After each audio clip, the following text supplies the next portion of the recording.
Muy buenas noches tengan todos ustedes. El día de hoy es martes, día 15 de mayo. Digo, ay, nomás ya quiero que sea el día del maestro. Seguramente es por la prima que nos mandan en la universidad. No, entonces el día de hoy es 15 de marzo. Todavía nos falta un rato para llegar por allá. 15 de marzo del año 2022. Y como todos los martes nos damos la oportunidad de poder estar interactuando, platicando, aprendiendo un poquito de la palabra, cosas que la palabra dice y que nos puedan animar, que nos puedan retar un poquito para las cosas que Dios quiere traer en nuestras vidas. Tengo entonces con ustedes algunos versículos que me gustaría que fuéramos revisando juntos. Todos ellos están en la Biblia. Deben de estar en cualquier Biblia común y corriente, así que no hay trampa en esto. Y la idea es que los podamos entonces revisar, analizar y preguntarle a Dios por qué están ahí. Entonces, Padre, en el nombre de Jesús, Señor, te damos gracias. Gracias por tu amor, por tu misericordia, por las cosas que quieres hacer en cada uno de nosotros. Te pedimos, Señor, habla a nuestros corazones. Enséñanos, Señor, con tu verdad. Tu palabra es la verdad. En medio de tantas cuestiones que terminan convirtiéndose en modas, Señor, yo te pido que nos enseñes las sendas antiguas, aquellas que de una u otra manera caminaron los cristianos a lo largo de todos estos 2000 años, Señor, y sobre todo cuando nos damos cuenta que los tiempos están cerca. Es cierto, alguno podrá decir, Señor, que a la humanidad le faltan mucho, pero yo creo que a mí me falta menos. Así que de una u otra manera, los tiempos generales o ya sea los tiempos personales, Señor, nuestros tiempos están cerca para encontrarnos contigo. En el nombre de Jesús. Amén, amén y amén. Comienzo compartiendo entonces la palabra del Señor. Y hay un versículo que se encuentra en el capítulo 9 de Hebreos, Hebreos capítulo 9, y lo muestro entonces en el verso 27, y dice entonces así: y de la manera en que está establecido para los hombres que mueran una sola vez y después de esto el juicio, así también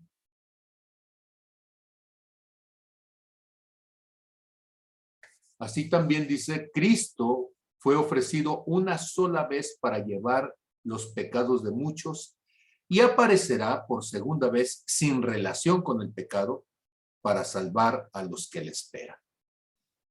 Y esta noche yo quisiera entonces comenzar con esta frase: y después de esto, el juicio. Entonces, y de la manera en que está establecido para los hombres, bueno, digámoslo para los seres humanos, para que no piensen que es una cuestión de género, está establecido para los seres humanos que mueran una sola vez y después de esto, el juicio. Y entonces mi primera pregunta para todos ustedes en esta noche es: ¿qué quiere decir? ¿Qué quiere decir el juicio?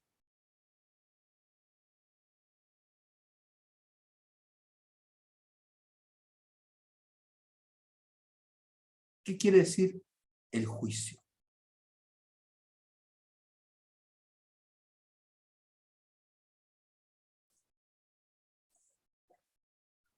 ¿Qué dicen ustedes?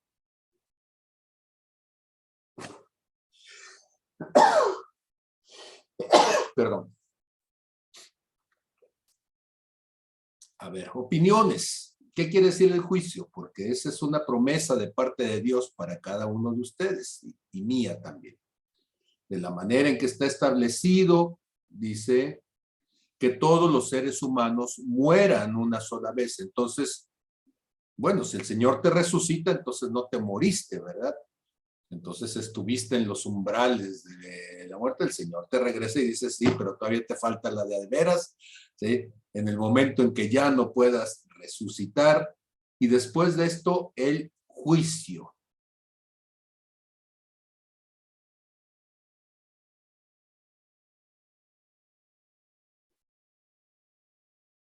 Adelante, por favor, Dulce. Claro, sí, Dulce, te escuchamos con el gusto de oírte. Adelante. Hola, ¿qué tal? Buenas noches, pastor. Buenas noches. Sí me oye, ¿verdad? Sí, perfectamente. ¿Sí me escucha? Adelante, muy bien. El juicio. En mi posición es en el momento en que yo llego, ya está anotado en el libro de la vida del Señor, las obras, las acciones, el compartir el mensaje, o sea, todo lo activo que yo estuve o todo lo inactivo que estuve.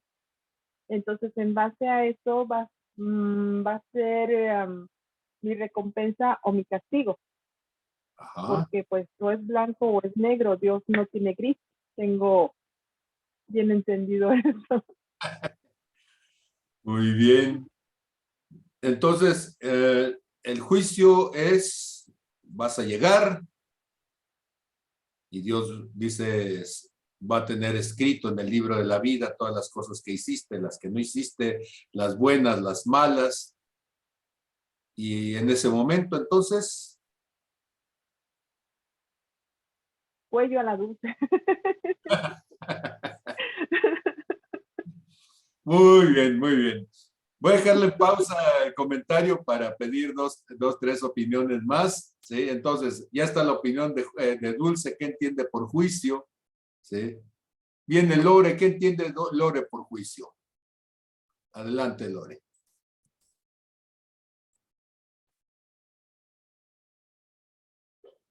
Abre tu micrófono, Lore.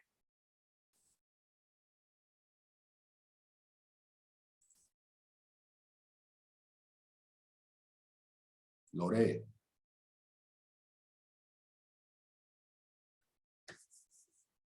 A ver, anda buscando Lore el micrófono.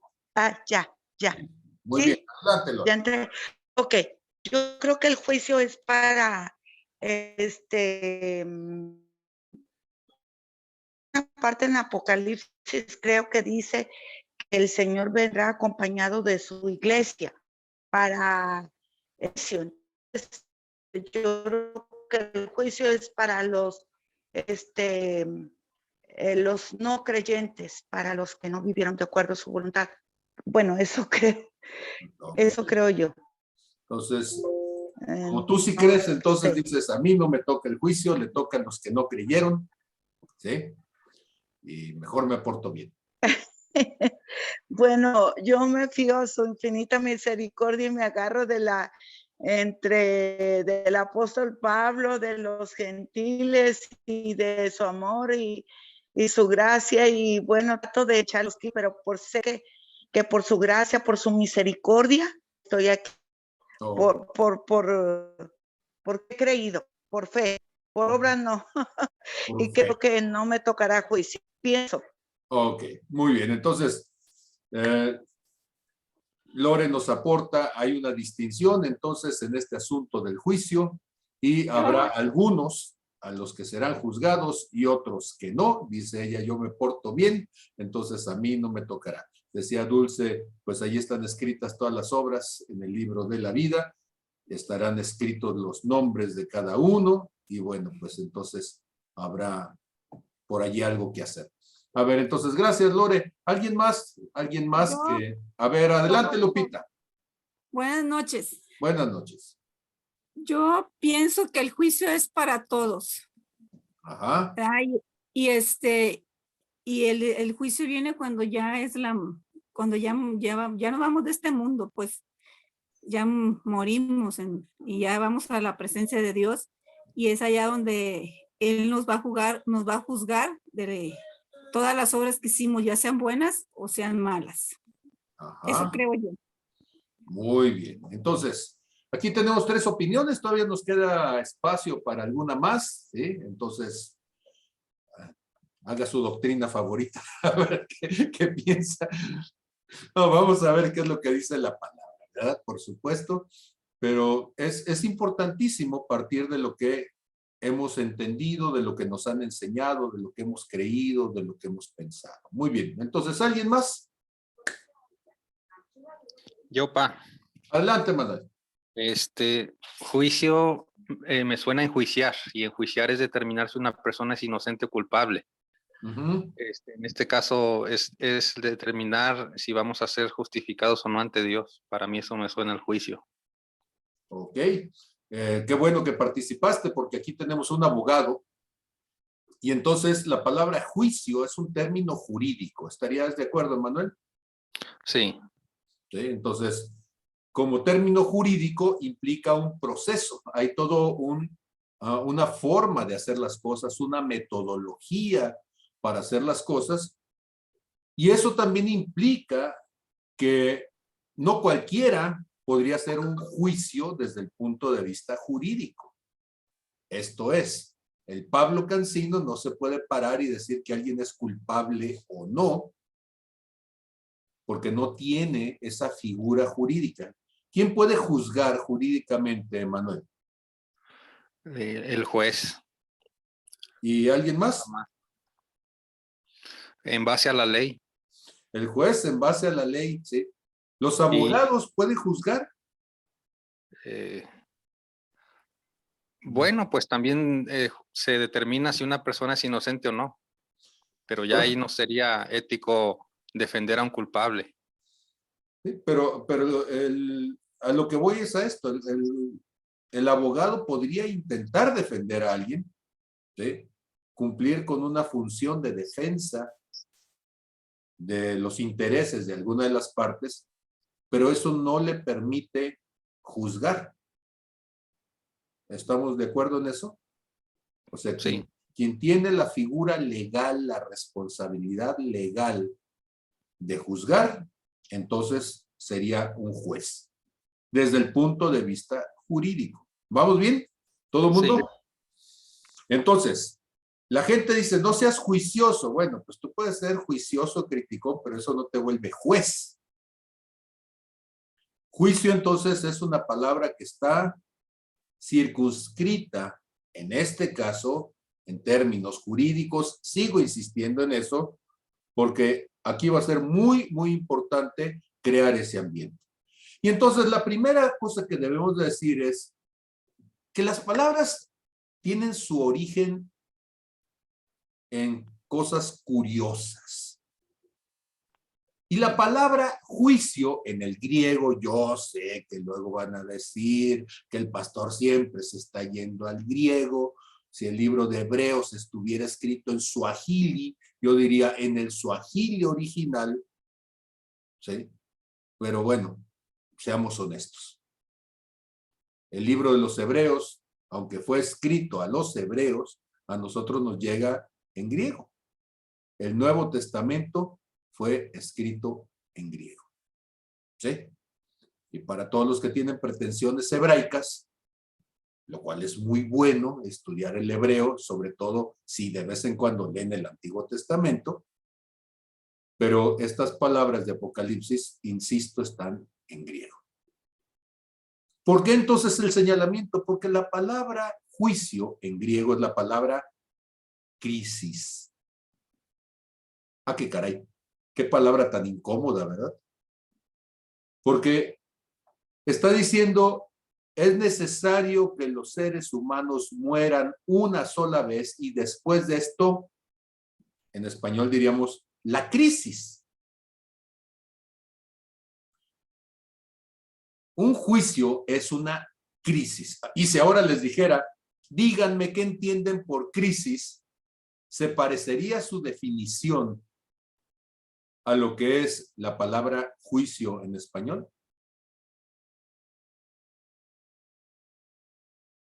Todo eso que me dijiste, Dulce, se parece a una crisis. O lo que dijiste, Lore, se parece a una crisis.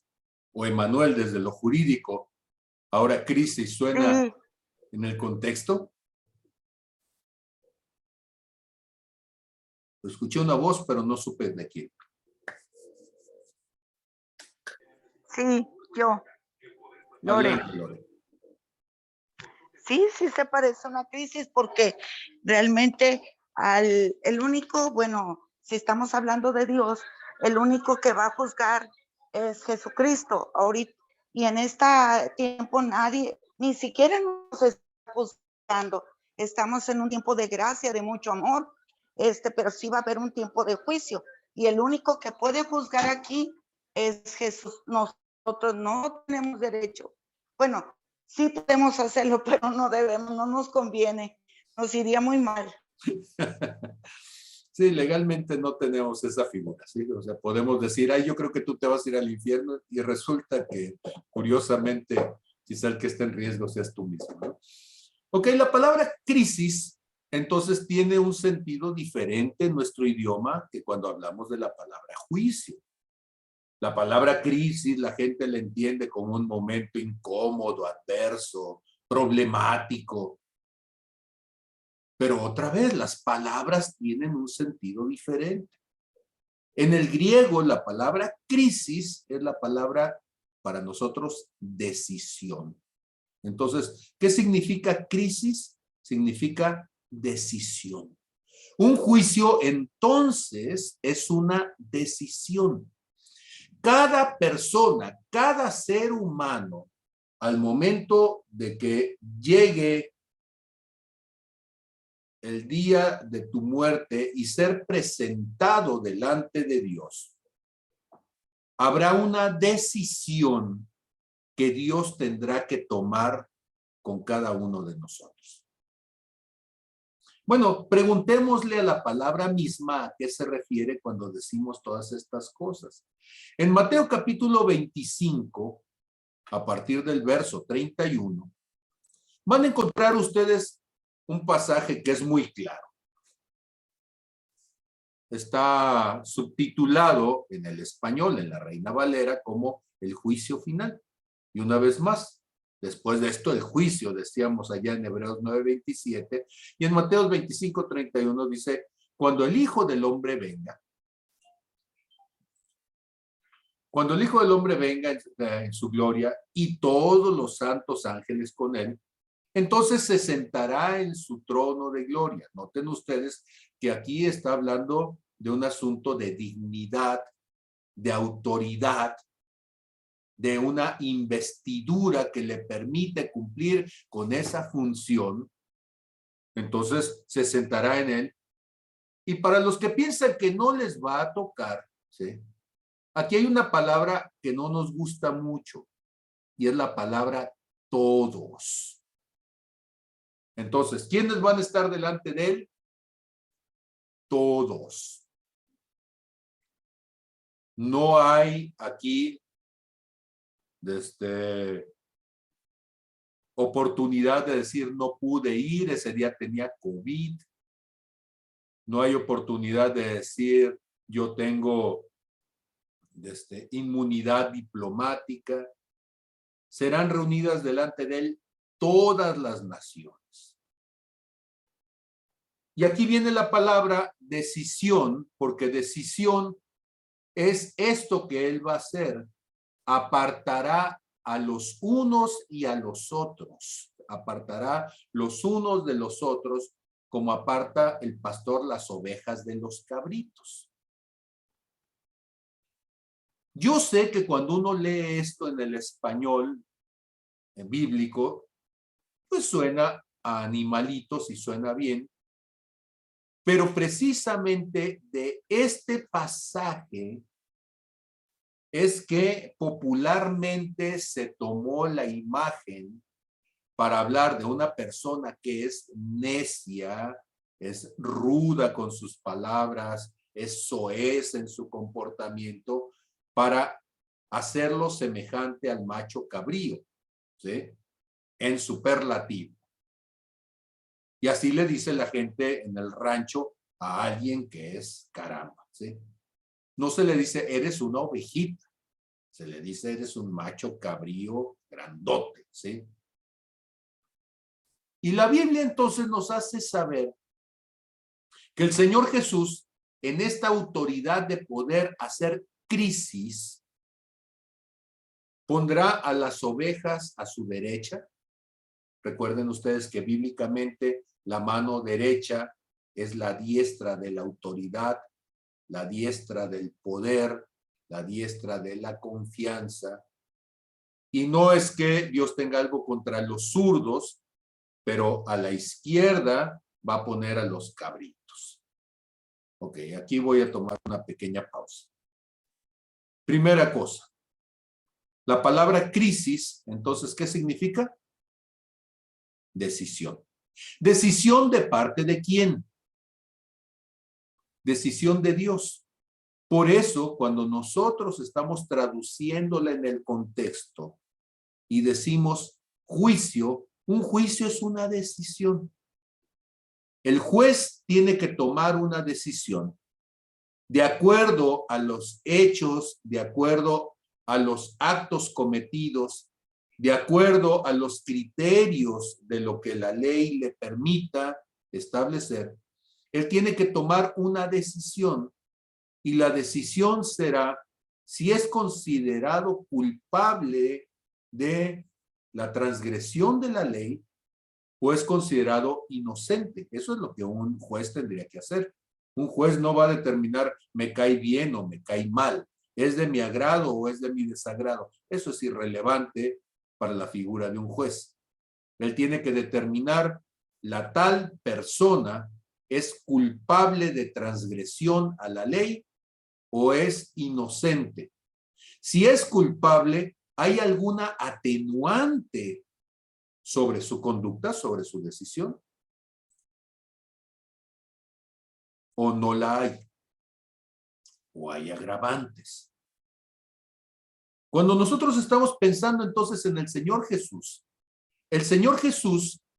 estando allí con todas las naciones delante de él, entonces tendrá que hacer un acto, un hecho, que en español le llamamos discernimiento.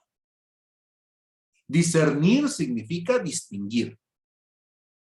Discernir significa separar. Pero una vez más, la palabra en el griego para hablar de discernimiento es la palabra diacrisis.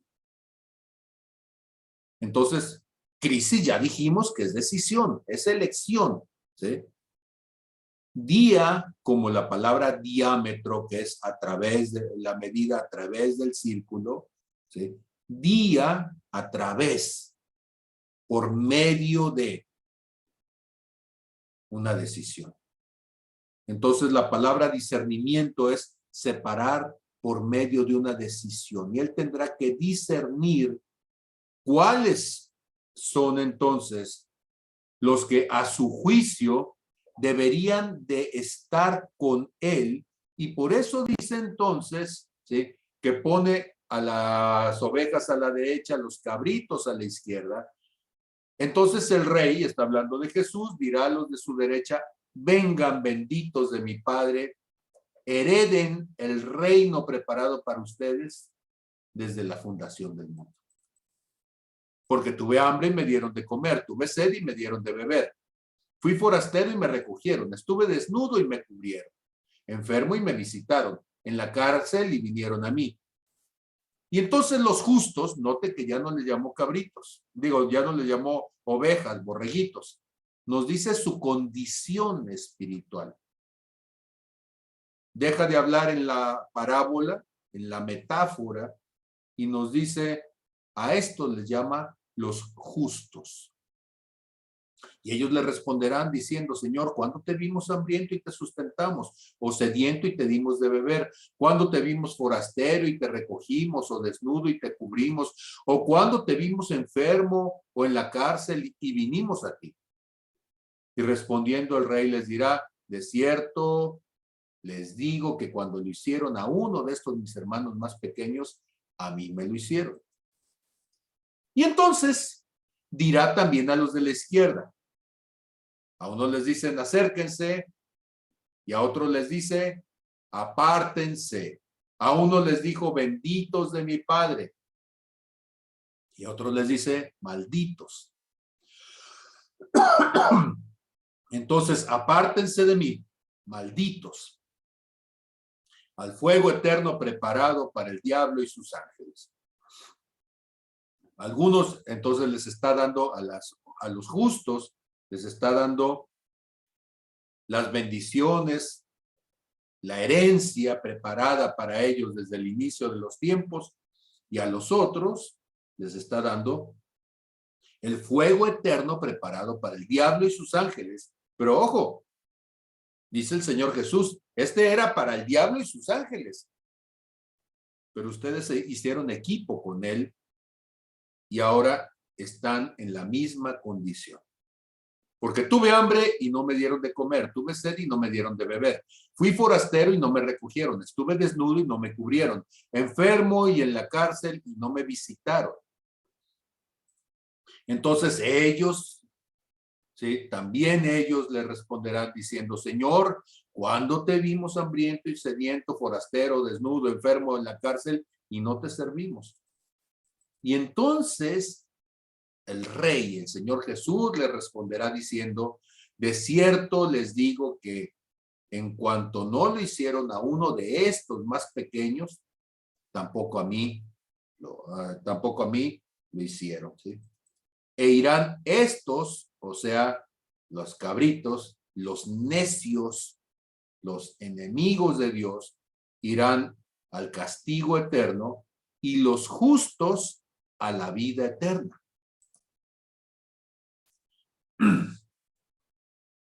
Pregunta. ¿El Señor tendrá que decidir solamente sobre algunos? La respuesta es no.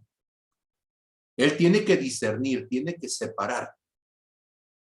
Hay otra parábola que no voy a profundizar en ella en este momento, es la parábola del trigo y la cizaña. Y separa al trigo de un lado y a la cizaña del otro. Cuando separa el trigo, tiene que discernir si es lo que está buscando y le es útil. Y cuando separa la cizaña, tiene que discernir, tomar la decisión entonces de si es algo indeseable para él. Lo deseable y lo indeseable, lo correcto y lo incorrecto, lo adecuado y lo inadecuado, lo atractivo y lo repulsivo. Por eso mucha gente cuando habla de Dios en este sentido, dice que Dios es maniqueísta. No, Dios no es maniqueísta, ¿sí? Y los maniqueístas son posteriores a Cristo. Es una doctrina que no tiene que ver con la Biblia. Dios simplemente está poniendo dos opciones. ¿Es binario en ese sentido? Sí. Está diciendo conmigo o contra mí. Como lo decía en el libro de Deuteronomio, capítulo 30, versos 19, ¿sí? Versos 20. He puesto delante de ti la vida y la muerte, la bendición y la maldición. Escoge pues la vida para que te vaya bien. Entonces lo pone delante de ti y tú eliges cuál de los dos es lo que quieres hacer. Pero para poder entender entonces todo esto, nosotros tendríamos que decir que todo esto es consecuencia de un simple principio que ya lo hemos mencionado anteriormente. Y este simple principio se encuentra en el último versículo de Génesis 8, cuando el ser humano sale del arca de Noé, Noé y su familia, acaban de hacer un pacto, sacaron entonces los animales, tomó de los animales que para Dios eran puros, hicieron un altar y ponen entonces en ese altar la ofrenda y hacen pacto con Dios. Dios pone el arco iris y les va a decir que no va a volver a raer con diluvio de sobre la faz de la tierra al ser humano. Y promete entonces en Génesis 8:22. Mientras la tierra permanezca, no cesarán. Noten ustedes que el primer principio que fundamenta entonces la vida natural y la vida espiritual es la siembra y la cosecha. Antes del frío y el calor, del verano y el invierno, y del día y la noche, el primer principio fundamental es la siembra y la cosecha. ¿Estamos bien? Entonces, cuando nosotros estamos hablando del juicio, de lo que estamos hablando es que Dios va a discernir la condición espiritual de cada persona a través de su siembra y su cosecha. Entonces, no son las preferencias de Dios. Es un juez. Y como juez es justo. Ha puesto una regla previa. Y sobre esa regla previa se contrastan las acciones de todo aquel que está siendo juzgado. ¿Van conmigo? ¿Por qué es importante esto? Porque debemos de entender con mucho cuidado que si un juez tuviera a su hijo y su hijo fuera un asesino, el juez lo juzgaría por los asesinatos, no por el hecho de haber sido o no su hijo. La transgresión de la ley está referida a los hechos, no a las relaciones familiares. Claro que el hijo del juez va a decir, mi papá es el juez, y como es el juez, entonces no debería de preocuparme. Sí, pero su papá es su papá antes de subir al estrado.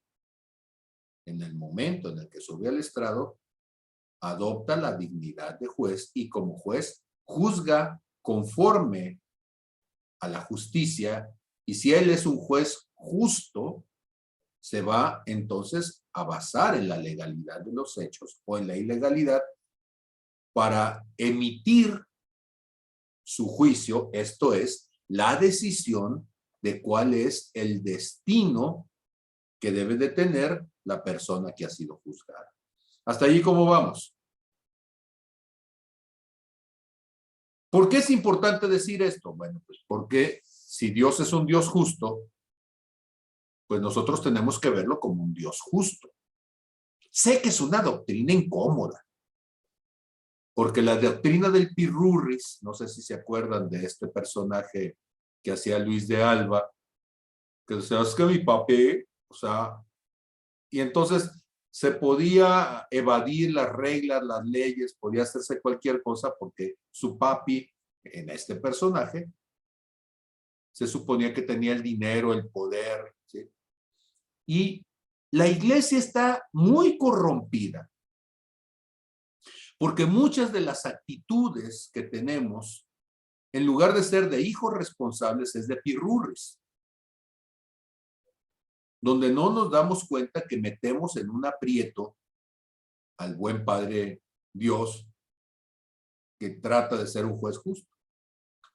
Y entonces, de repente, tenemos versículos como Gálatas 6:7, que dice, no se engañen, Dios no puede ser burlado. Todo lo que el hombre sembrare, eso también segará.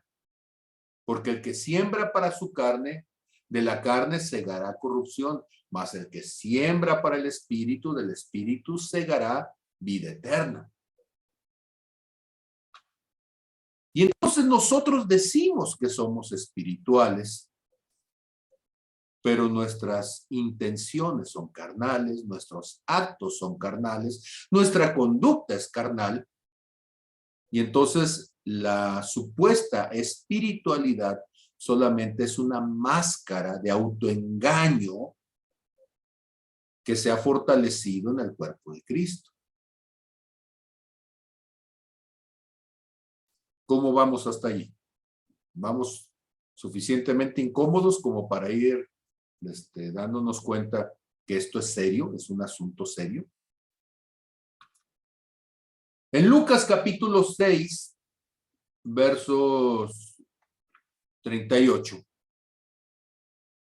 Así es, permitimos que nos gobierne el yo, y ese yo, ya hemos hablado de un ego que se ha levantado en contra de Dios, y ese ego nos ha vuelto enemigos de Dios, en lugar de someter el ego, el yo, a un caminar con Dios. Y entonces en Lucas capítulo, ¿sí?, versos 6, 38, bueno, aunque aquí tenemos el 37 que se nos pone muy bien y de modo, dice: no juzguéis y no seréis juzgados, no condenéis y no seréis condenados, perdonad y seréis perdonados.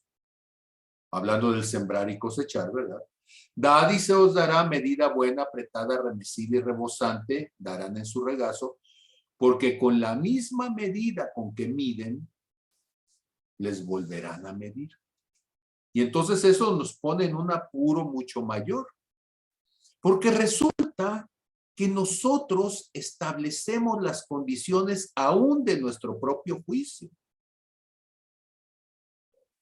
Ya no solamente es si hemos hecho cosas que delante de Dios no son correctas, sino nuestra misma conducta en la forma de juzgar a otros, de tratar a otros, está forzando a Dios a que nos trate a nosotros de esa misma manera. Yo sé que voy a meterme en un conflicto doctrinal para muchos ahorita, ¿sí? Porque cuando nosotros hablamos de gracia, muchas veces nosotros no entendemos lo que implica esa gracia. Y no entendemos, entonces, cuando nosotros decimos es que Dios nos perdona. Ok, ando buscando un pasaje que Dios me está poniendo ahorita en mi corazón, ¿sí?, para platicarlo con ustedes. Este se encuentra en Mateo capítulo 18, en el verso 23 y siguientes.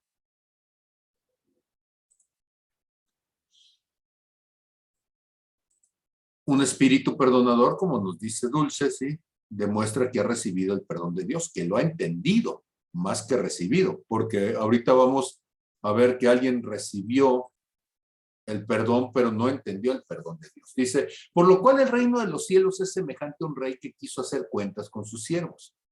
Y comenzando a hacer cuentas, le fue presentado uno que le debía 10,000 talentos. Ahora, esta parte es fundamental para entender a qué nos estamos refiriendo. Un talento es una medida de peso.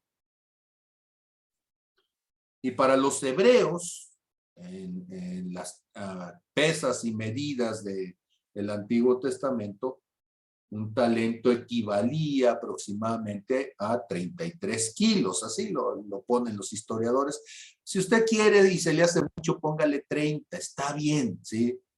Finalmente, para el ejemplo que vamos a dar, 30 o 33 le va a dar un numerote.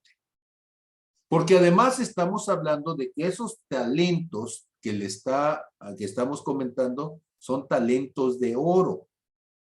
Entonces, ya no solamente es el peso, sino el valor del metal, ¿sí?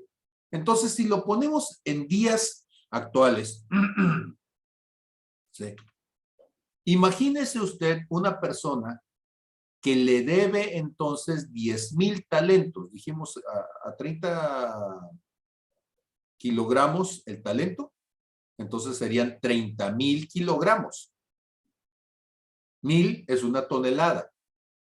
Entonces, imagínese usted que debe 30 toneladas de oro. Está más o menos, ¿sí?, como para que la saque de la cartera y le pague al que le debe en inmediato. Si en este tiempo es complicado, imagínese usted cuánto implicaría aún en aquel tiempo. Entonces, 30 toneladas, ¿sí?, de oro, 10,000 talentos, es una deuda impagable para un humano ordinario, ¿sí? Y estamos hablando de que si este hombre le debía al rey 10,000 talentos, 30 toneladas de oro, entonces el rey era un rey con mucho dinero, con muchas riquezas, como para que alguien le pudiera deber esa cantidad. Seguramente, si dice que le debía, debió de haber sido entonces uno de sus colaboradores, debió de haber sido uno de sus secretarios, quizá el de finanzas. No, porque eso me recuerda a Juan López. Bueno, pues otro entonces, ¿sí? Pero, no sé, el de seguridad, ¿no? Y eso me recuerda entonces a Beitia. Bueno, pues alguien que usted le recuerde o yo no sé quién, ¿sí? Pero gente que tomó entonces la autoridad y la corrompió y ahora le debe al rey. Noten ustedes que este rey dice,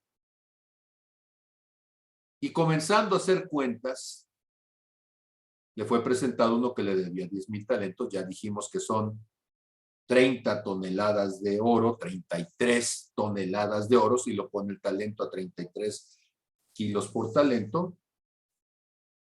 Y a este, como no pudo pagar, por supuesto que no iba a poder pagar, ordenó su señor venderle y a su mujer e hijos y todo lo que tenía para que se le pagase la deuda. A ver, ¿a cuánto cuesta una rata de 2 patas de ese tamaño? ¿Lo vende por kilos o lo vende por metros? ¿O cómo lo va a vender para que con eso se paguen 33 toneladas de oro? Pues es impagable, ¿sí? Y la señora pretenciosa y los chiquillos malcriados, gastalones, ¿cuánto darán por ellos? Pues no servían para esclavos, es el castigo, no es el precio que van a obtener de ellos. Es un correctivo de manera de que públicamente quede claro entonces que el rey ha juzgado por ladrón. Va a vender todo lo que tiene. Tendrá sus riquezas lo suficiente como para que entonces con ello pague la deuda. Por como será la historia nos daremos cuenta que no, es insuficiente. Muy bien. Y entonces, dice, aquel siervo postrado le suplicaba diciendo, Señor, ten paciencia conmigo y yo te lo pagaré todo. Ten paciencia, ¿cuántos cientos de años, ¿sí?, va a tardar el otro en pagar todo el despilfarro que hizo? Pero noten ustedes que el señor de aquel siervo, movido a misericordia, le soltó y le perdonó la deuda. Por favor, tomen el verso 27 de Mateo 18, el verso 27, y subrayenlo, tómenlo, hagan lo propio, porque yo quiero preguntarles algo. Cuando el Señor fue movido a misericordia, ¿el siervo supo que había sido perdonado? Pues sí. Le está diciendo, te perdono la deuda, y lo soltó. Noten ustedes que antes de eso, él es un reo de muerte. Él es alguien que será llevado a juicio y que su condición, su futuro, su destino está en riesgo. Pero a partir de ese momento, cuando el rey, movido a misericordia, lo suelta, ahora es libre. El Señor tomó una decisión, hizo un juicio, y en el juicio decide entonces perdonarlo. Sí, pero a ver. ¿Y el oro? ¿Dónde quedó el oro? ¿Quién pagó la deuda? ¿Quién la pagó? El rey.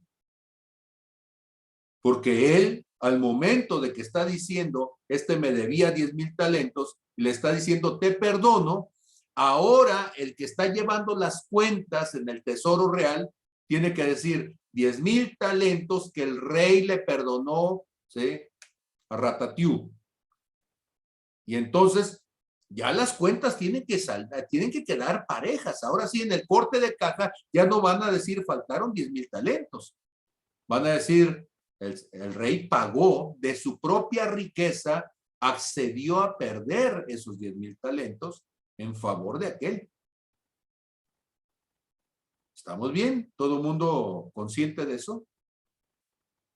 El rey entonces entiende que la consecuencia del desvío del otro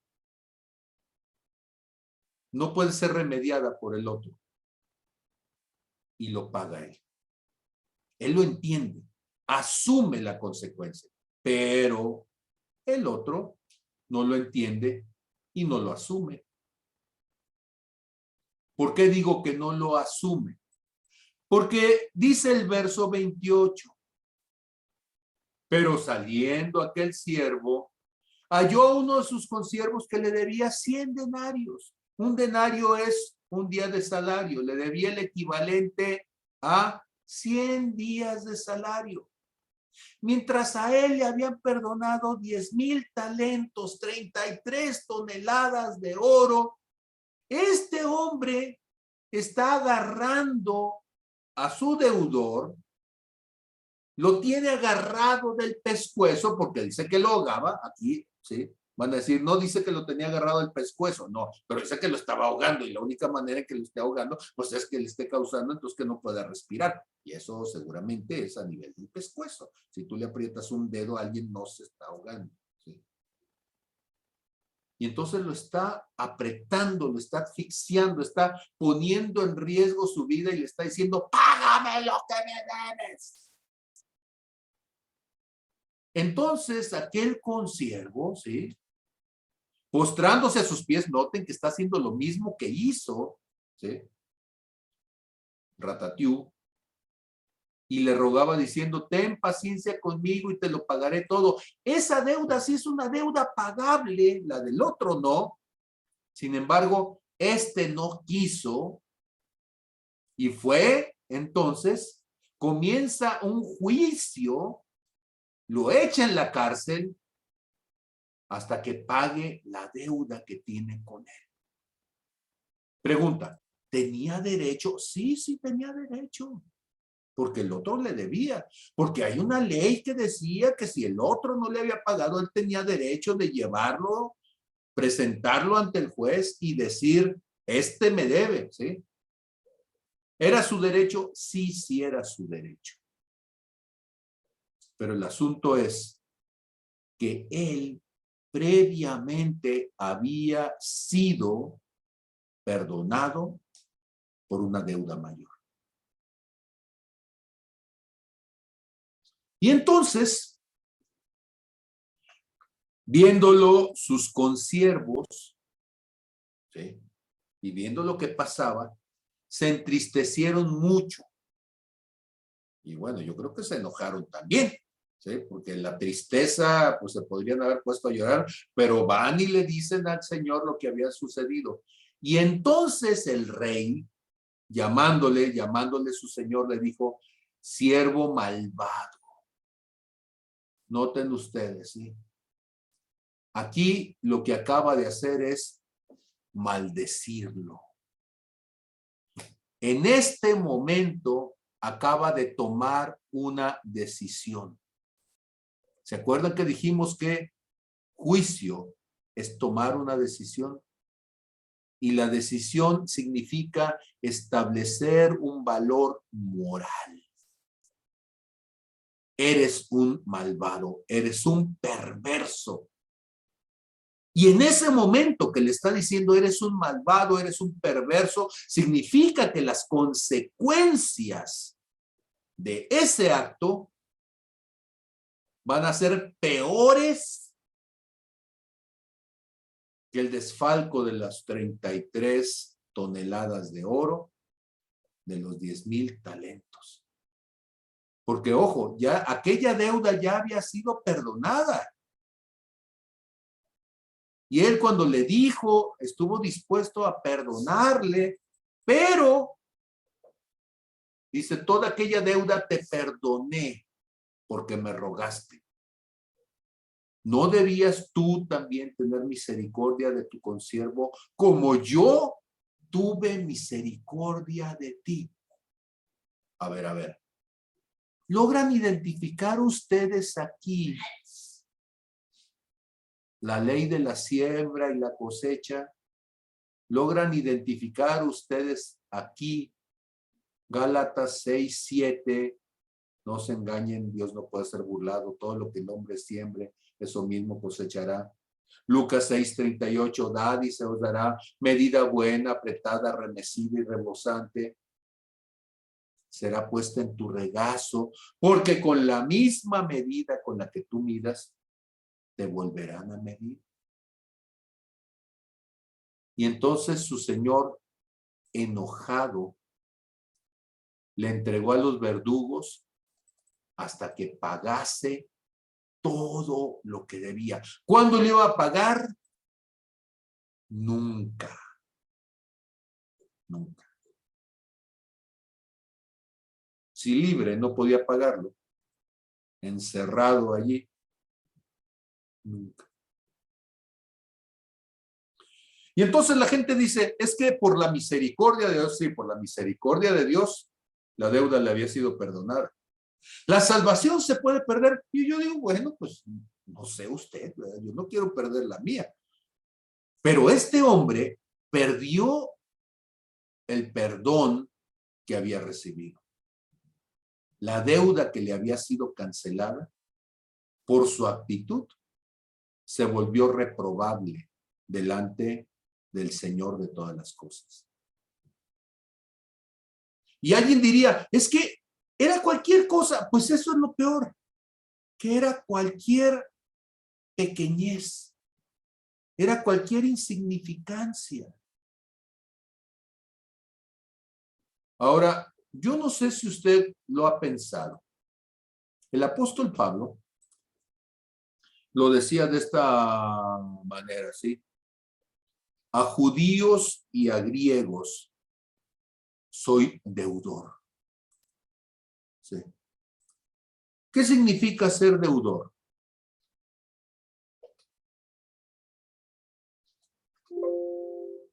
Romanos 1:14. ¿Sí? A griegos y a no griegos, a sabios y a no sabios. ¿Sí? Soy deudor.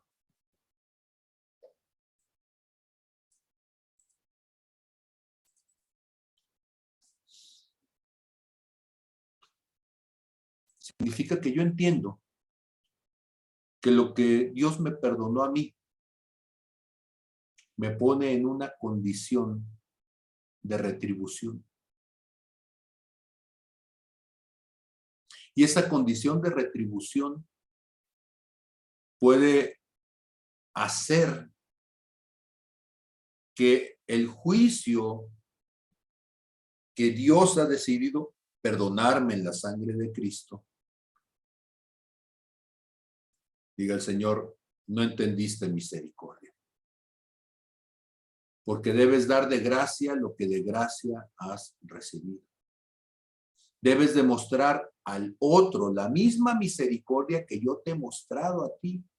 Debes de tener la misma actitud y el mismo corazón generoso y la misma paciencia que yo he mostrado contigo.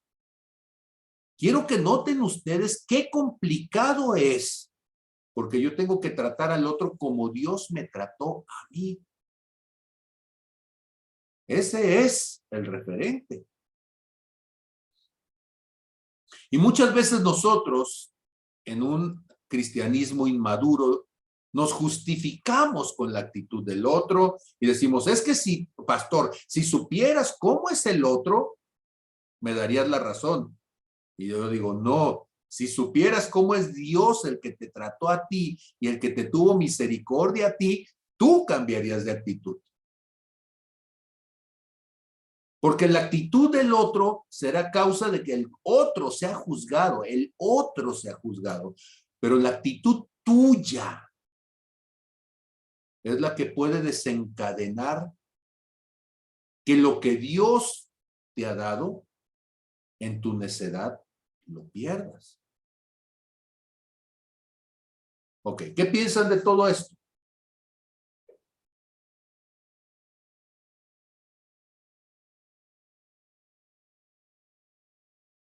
Y entonces vienen versículos incómodos, por supuesto. Pero dice uno de ellos, Proverbios 24, verso 2. Porque si dijeres ciertamente no lo supimos, ¿acaso no lo entenderá el que pesa los corazones? El que mira por tu alma, él lo conocerá y dará al hombre según sus obras. La ley de la siembra y la cosecha. Salmo 62, verso 12. Dice, y tuya, oh Señor, es la misericordia, porque tú pagas a cada uno conforme a su obra. Y está hablando de la actitud del corazón, porque este hombre fue su actitud malvada lo que hizo que Dios le juzgara como malvado. Proverbios 24, ¿sí? 12 ya lo acabo de ver. Isaías capítulo 3, verso 11, dice, ay del impío, mal le irá, porque según la obra de sus manos le será pagado. Jeremías capítulo 17, en el verso 10, bueno, en el verso 9, si gustan, engañoso es el corazón más que todas las cosas y perverso. ¿Quién lo conocerá? Yo, Jehová, que escudriño la mente, que pruebo el corazón para dar a cada uno según su camino, según el fruto de sus obras. Jeremías capítulo 32, versos 19, dice, grande en consejo, bueno, en la parte final del verso 18, Dios grande, poderoso, Jehová de los ejércitos es su nombre, grande en consejo y magnífico en hechos, porque tus ojos están abiertos sobre todos los caminos de los hijos de los hombres, para dar a cada uno según sus caminos y según el fruto de sus obras. Ezequiel 18:30, por tanto, yo juzgaré a cada uno según sus caminos, oh casa de Israel, dice Jehová el Señor. Conviértanse y apártense de todas sus transgresiones, y no les será la iniquidad causa de ruina. Mateo capítulo 16, verso 27, porque el Hijo del Hombre vendrá en la gloria de su Padre con sus ángeles, y entonces pagará a cada uno conforme a sus obras. Romanos 2, verso 6, el cual pagará cada uno conforme a sus obras. Segunda de Corintios, capítulo 5, verso 10, porque es necesario que todos, y una vez más, todos nosotros comparezcamos ante el tribunal de Cristo, para que cada uno reciba según lo que haya hecho mientras estaba en el cuerpo, sea bueno o sea malo. ¿Sí? Primera de Pedro 1:17, y si invocáis por Padre aquel que sin acepción de personas juzga la obra de cada uno, condúzcanse en temor todo el tiempo de su peregrinación, sabiendo que fueron rescatados de su vana manera de vivir, la cual recibieron de vuestros padres, no con cosas corruptibles como oro y plata, sino con la sangre preciosa de Cristo, como la de un cordero sin mancha y sin contaminación. Apocalipsis 2:23 nos dice, y a sus hijos heriré de muerte, y todas las iglesias sabrán que yo soy el que escudriño la mente y el corazón, y le daré a cada uno según sus obras. Sigo adelante con Apocalipsis. Apocalipsis 18:6, hablando de la gran ramera, denle a ella como ella les ha dado y páguenle doble según sus obras en el cáliz en que ella preparó bebida, prepárenle a ella el doble. Y Apocalipsis capítulo 20, versos 12 y versos 13, dice, y vi a los muertos grandes y pequeños de pie ante Dios, Y los libros fueron abiertos y otro libro fue abierto, el cual es el libro de la vida, y fueron juzgados los muertos por las cosas que estaban escritas en los libros según sus obras. Y dice el verso 13, y el mar entregó a los muertos que había en él, y la muerte y el Hades entregaron los muertos que había en ellos, y fueron juzgados cada uno según sus obras. Y el último, Apocalipsis 22, ya estamos en lo último de la palabra. Dice el Señor, he aquí que yo vengo pronto y mi galardón conmigo para recompensar a cada uno según sus obras. ¿Qué es el castigo? Es recompensa. O sea, es la retribución. Al cliente lo que pida. Entonces, ¿usted quiere garrote? Bueno, pues su premio es un garrotazo. Usted quiere estrellita en la frente, pues su premio es estrellita en la frente. O sea, ¿de qué sabor lo quiere? De ese sabor se lo damos. ¿Sí? La siembra y la cosecha pone a Dios en una condición incómoda para él también, porque tiene que dar a cada uno, no por la preferencia de Dios. Y los versículos que estuve leyendo no son todos del Antiguo Testamento. También estamos hablando en el Nuevo Testamento. ¿Cuáles son esas obras? Porque van a decir, ay, ese cristianismo que usted está diciendo es el cristianismo de las obras y yo soy salvo por la gracia de Dios. ¿Cuáles son esas obras? ¿Alguien sabe?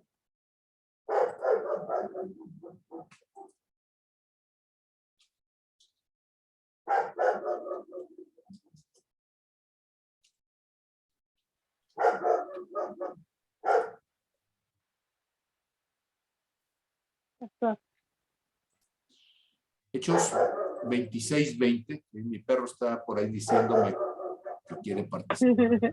No se puede expresar. Yo lo estoy interpretando. Dice Hechos 26:20. El apóstol Pablo se encuentra entonces ante el rey Agripa en el verso 19 y 20 de Hechos 26. Dice, por lo cual, oh rey Agripa, no fui rebelde a la visión celestial, sino que anuncié primeramente a los que estaban en Damasco y Jerusalén y por toda la tierra de Judea y a los gentiles. Noten ustedes, ¿qué les estuvo predicando? Que se arrepintiesen y se convirtiesen a Dios, haciendo ¿qué cosa? Obras dignas de arrepentimiento. A cada uno según sus obras. Hay obras de arrepentimiento y hay obras de necedad. Obras de arrepentimiento. A cada uno según sus obras. ¿Cuáles son las obras que haces tú? ¿Cuáles son las obras que te distinguen? Obras, ¿sí?, de arrepentimiento.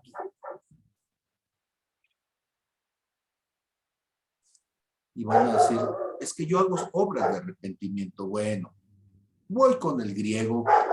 Saben ustedes que amo el griego, porque me pone siempre en encrucijadas interesantes. Noten ustedes que la palabra a la que me voy a referir es la palabra en el griego 3341. Esa palabra en el griego 3341 es la palabra metanoia. Obras dignas de metanoia. ¿Pero qué es metanoia? Bueno, subjetivamente dice aquí compulsión por culpa, por reforma, por implicación, reversión de la decisión de otro, arrepentimiento, metanoia. ¿Qué palabra les recuerda a ustedes? Metanoia.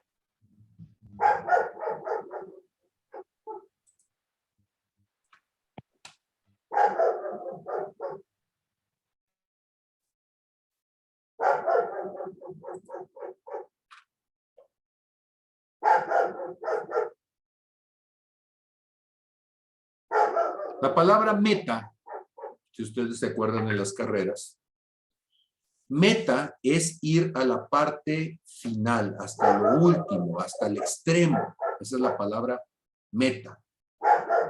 Y nous es lo que yo soy, el ser, ¿sí? Quiere decir metanoia, arrepentimiento, que es como lo transforma, como lo decimos, metanoia, está hablando de la transformación del ser, ¿sí? Arrepentimiento no son lágrimas de cocodrilo. Arrepentimiento no es sentirte mal en la noche porque hiciste algo que metiste la pata. Eso no es arrepentimiento muchas veces. Eso es condenación, ¿sí? Puede ser un dolor por haber metido la pata, pero sigues haciendo lo mismo. No, la palabra metanoia, metanous, significa que tú has sido transformado, que tú has sido cambiado de tal manera que eres una persona distinta. Metanoia significa hay un cambio interior. Eras un pillo baquetón. Metanoia significa que ya no eres un pillo baquetón. Eres una persona diferente. Ya eres una persona responsable. Eres una persona que ya no eres abusiva, que ya no eres agresiva, que ya no lastimas intencionalmente a otros. Metanoia significa que fuiste transformado. Por eso cuando hablamos de ser como Cristo, si tú no te estás pareciendo a Cristo, entonces tus obras no son dignas de metanoia, porque no estás siendo cambiado. Y entonces el cristianismo habla de arrepentimiento como una experiencia emocional, cuando el metanoia es una experiencia vivencial. Cuando nosotros decimos metamorfosis, es la misma palabra meta, pero morfos es la forma. Ahora, ojo, la rana tiene metamorfosis, pero de ser un renacuajo llega a ser rana, dejó de tener branquias, ahora tiene pulmones, pero siguió siendo rana. Hubo metamorfosis, pero no hubo metanoia. Ah, caray, pastor, me la estás poniendo muy difícil. No, Jesús en las bodas de Caná de Galilea tomó el agua y la transformó en vino. ¿Qué significa eso? El nous, agua, dejó de ser agua y alcanzó la condición de vino. Era diferente. Es una sustancia distinta.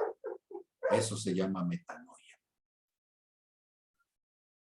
Entonces estamos hablando de una transformación espiritual profunda donde dejaste de ser la persona que eras. La experiencia de la misericordia fue tan profunda en ti, fue tan contrastante en ti, que ya no quieres regresar a lo anterior. Ya no es un hecho exterior. Eso es metamorfosis, ¿sí? Es un hecho interior. Cambió tu condición profunda, existencial. Cambió el nous, lo que eres. Muy bien, esta es la parte donde yo termino y donde les digo qué piensan de esto. Tu experiencia de transformación ha sido una metanoia. Las cosas que tú has reflejado son consecuencia del cambio interior o son solamente una apariencia mientras la gente no te ve profundamente. Ojo, el hombre que había sido perdonado por el rey tuvo una metamorfosis, aparentemente sí, de ser soberbio, se hincó, suplicó, lloró, pidió perdón, pidió que le alargaran el plazo, Pero en la primera oportunidad surgió lo que verdaderamente era. Seguía siendo un patán, seguía siendo un baquetón, seguía siendo alguien con una condición nefasta. Y por eso dijo, eres un malvado y te voy a tratar como se trata a los malvados. El cristianismo está lleno actualmente de gente metamórfica. Cambian de forma, pero siguen siendo lo mismo. Arrepentimiento, metanoia, implica un cambio, porque tú vas a ser juzgado no por lo de afuera, por lo de adentro. Amén. Los escucho, si gustan, y si no hay opiniones, pues con toda tristeza me iré sin saber lo que piensan. ¿Qué dicen ustedes?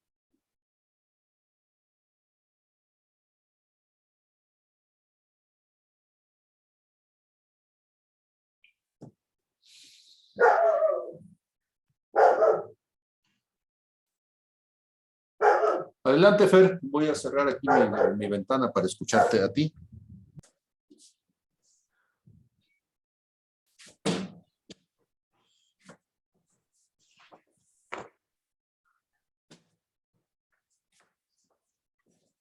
Listo, ya puedo escuchar. El domingo hablábamos de apariencia, ¿sí? Y hoy lo estamos contrastando con arrepentimiento, ¿sí? A veces es bueno empezar de viejo, la búsqueda de ser un cristiano verdadero y no un chamuco remojado. Definitivamente cuando se está escuchando la palabra y se está viendo con la claridad de lo que significa el arrepentimiento y a lo que se refiere las obras, pues cuando nos lo pones hace rato de que estuve enfermo y me atendiste, tuve hambre y me diste de comer, tuve sed y todo, y de misericordiosos, pues muchos tenemos pocos, ¿sí? Somos muy egoístas, somos muy selectivos, y ese cambio es el que tenemos que hacer, es el que tenemos que estar trabajando todos los días con nuestro ego, con nuestra soberbia, con nuestra arrogancia, con nuestro creer que ayudar selectivamente a algunas cosas, y el Señor no era selectivo, el Señor era parejo con las cosas, ¿no? Entonces, el poder manifestar un cambio verdadero a mí me está ayudando, porque gracias a Dios y tristemente por algunas personas que conozco, ahora sí que jugaron a serpientes y escaleras.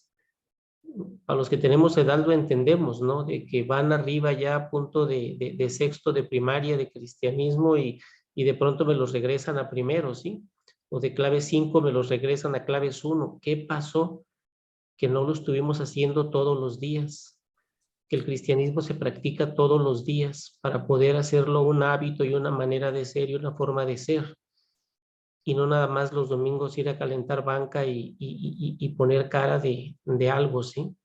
Realmente a mí me queda un reto, un desafío, el como has planteado ahora la palabra de arrepentimiento, porque yo entendía por obras, pero alcanzar un nivel más alto, el tipo de obras que tengo que hacer, ¿sí? Yo creía que ser altruista era hacer obras y cosas así, pero hacerlo en misericordia, el cambiar algo que yo he dicho muchas veces, que me dicen que por qué no cobro muchas cosas, y le digo que hay un corrido que dicen que por andar cobrando luego se lo echan a uno. Entonces la misericordia también es buena, porque se gana muchos adversarios uno cuando presta y luego va a cobrar y todo, ¿no? Entonces hay que ser un poco más desprendidos realmente, porque Dios nos da eso y nos lo da en mayor cantidad y todo, ¿sí? Y Yo estoy en ese proceso de arrepentimiento, sí, pero no en el de pedir perdón y al rato otra vez igual, ¿no? Yo conozco gente que pide perdón todos los días y a cada rato y pues eso no es, ¿no? O es como el que dice que perdona a alguien y lo dice todos los días, ¿no? Entonces, si no hay transformación verdadera y no empezamos a dar un fruto mejor todos los días, entonces no estamos entendiendo la palabra del Señor. Y si no me hago un árbol bueno para dar frutos buenos, pues dice que hay buenos y malos, no regulares. Entonces, esta injerto que he hecho en mí de la palabra ha estado transformándome, ¿sí? Y espero seguir en este camino, seguir aprendiendo, seguir escuchando, no oyendo y llevando a la práctica, porque mi aspiración es convertirme en un verdadero cristiano o en un cristiano de verdad. Amén. Gracias. Gracias, Fer. Desde ahorita, antes de Lore, tengo la inquietud de que alguien vaya a decir que nous en el griego se traduce como intelecto, ¿sí?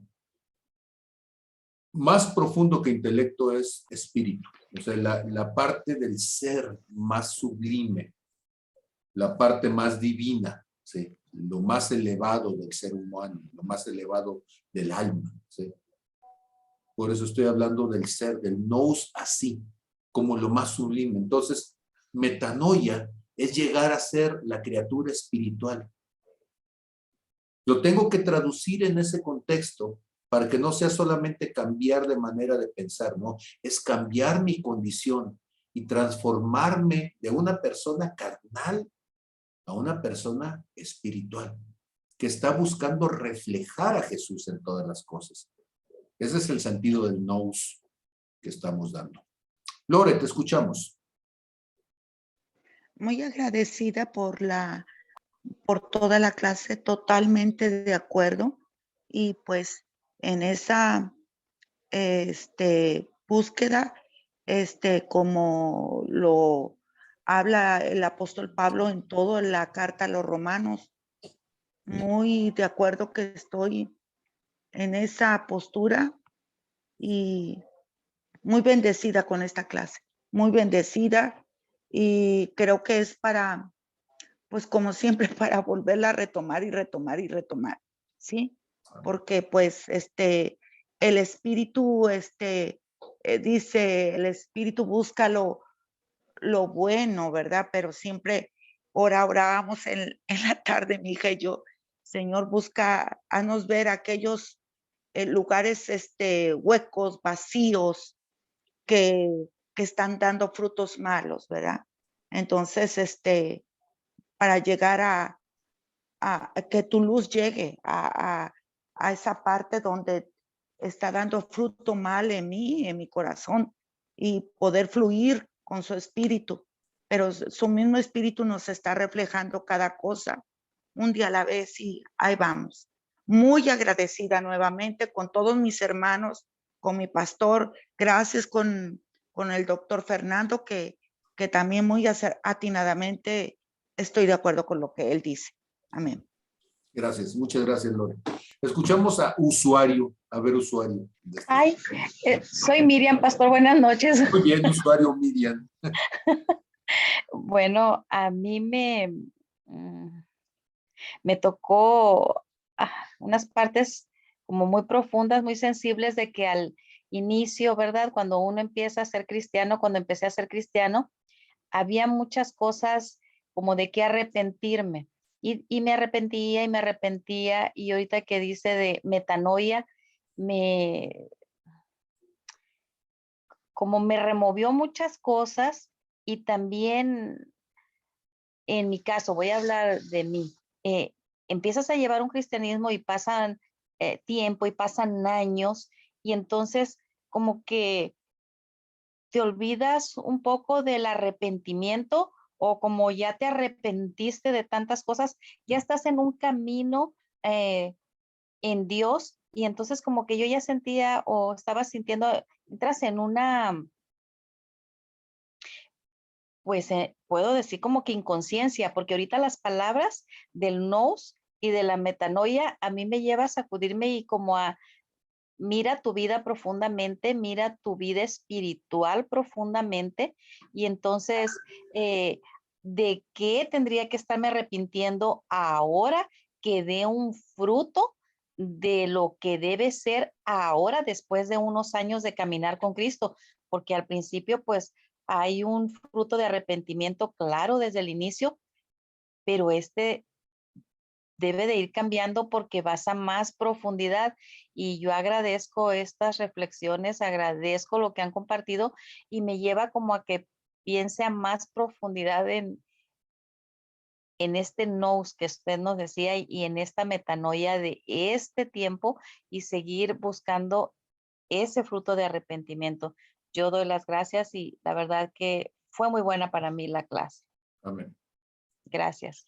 Amén, gracias. Gracias, Miriam. ¿Y qué pasa cuando nosotros entonces cambiamos el concepto de que arrepentimiento no es que yo esté sintiéndome mal por las cosas malas que hago, las cosas equivocadas que hago, y cambio el concepto a metanoia, donde me doy cuenta que no estoy siendo transformado yo, no lo que hago, sino quién soy? ¿Sí? Y entonces te das cuenta que hay gente que dice, es que yo ya me he arrepentido mucho, pero no has dejado de ser el mismo baquetón, no has dejado de ser el mismo necio, soberbio, no has dejado de ser el mismo ignorante, el mismo perezoso espiritual, no has dejado de ser la misma persona, ¿sí?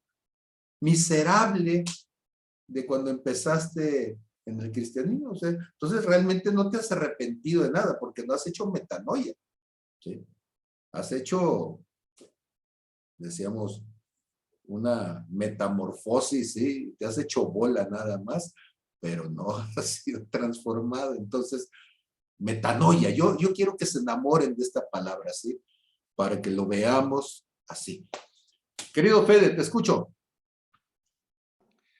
Sí, buenas noches. Buenas noches. Definitivamente creo que esta palabra arrepentirse ha sido muy tergiversada y su significado pues ha venido a ser tan vago que ya no sabemos exactamente a qué se está refiriendo.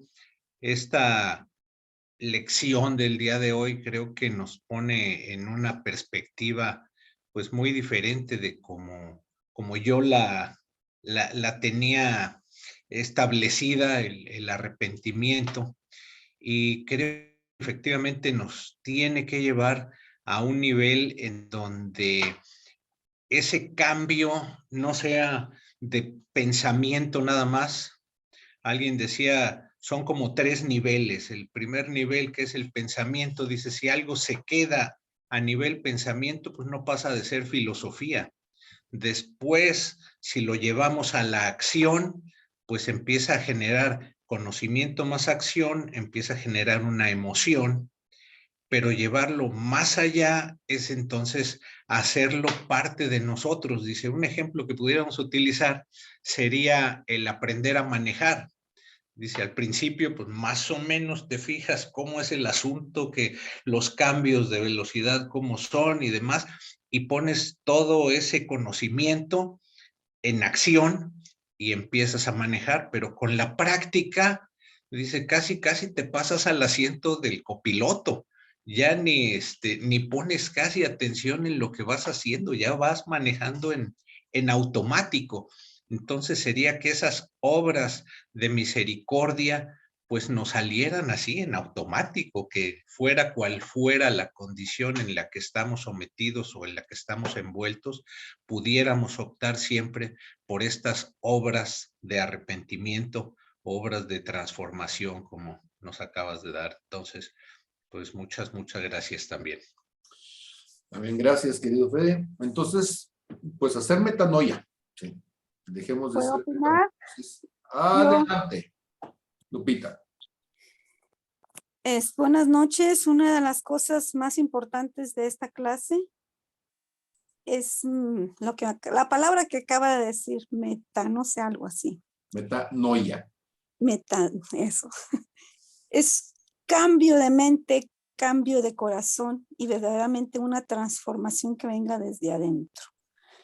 Para que podamos nosotros vivirlo tenemos que hacer esa transformación desde adentro, dejar que Dios meta su mano a nuestro corazón y saque toda la basura para que pueda Él vaciar todo lo nuevo que Él nos quiere dar y nos está dando. Lo digo en mi vida personal. Tengo que sacar toda la basura y está trabajando, sacándome toda la basura, diciéndome deja esos odres viejos para poder poner esos odres nuevos dentro de ti. Eso es una transformación, es un cambio que Dios va haciendo.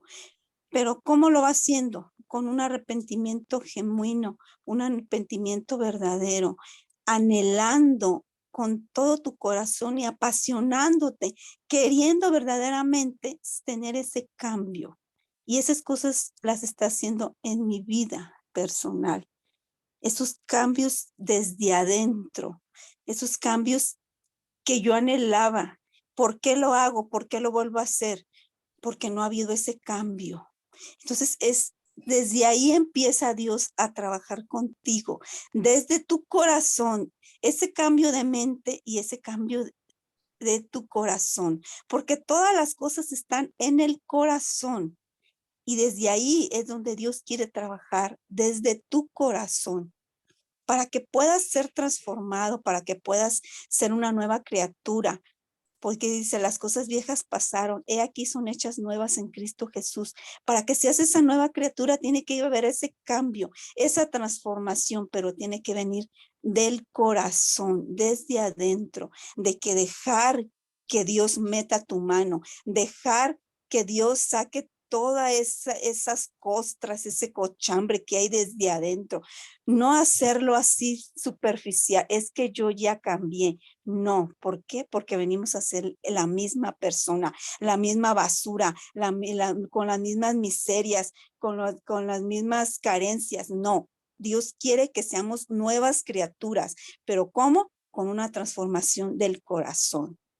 Es todo, pastor. Amén. Esa es la cuestión.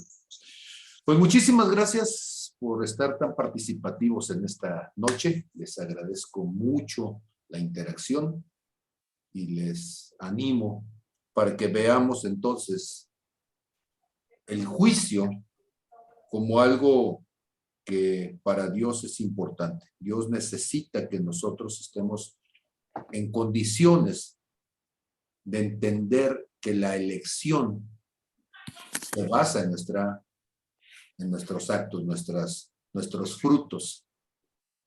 Y entonces decíamos frutos dignos de arrepentimiento. Frutos que dan muestra de nuestra transformación espiritual. Dios les bendiga a todos. Gracias por haber estado. Muy buenas noches tengan todos ustedes. Cuídense.